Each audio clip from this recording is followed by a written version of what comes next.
I be detained at the Canadian border if I try to cross?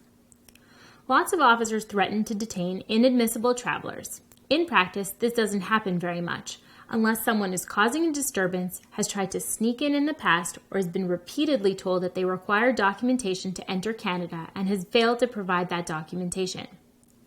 Most of the time, when an officer determines a person to be inadmissible to Canada, they are given the opportunity to withdraw their application to enter Canada, which involves signing a form and then either turning their car around or, if they're at the airport, being escorted by an officer to the ticket counter to purchase a ticket home.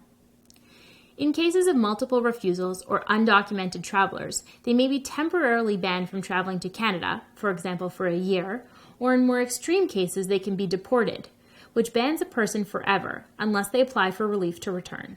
Does this ever go away without me taking any action? If there's only one DWI on a traveler's record and more than 10 years have passed since the completion of their sentence, including probation and license suspension, which is typically between 90 days and 1 year on a first offense and non-felony in Texas, the person will be deemed rehabilitated, meaning they will no longer be inadmissible to Canada so long as they don't reoffend. This means that they do not require any permit to travel to Canada. I always recommend traveling with court documents showing successful completion of their sentence because the FBI is notorious for not keeping updated records. A person becomes inadmissible once again if they reoffend, and this is never an option for a person with multiple offenses or more serious offenses.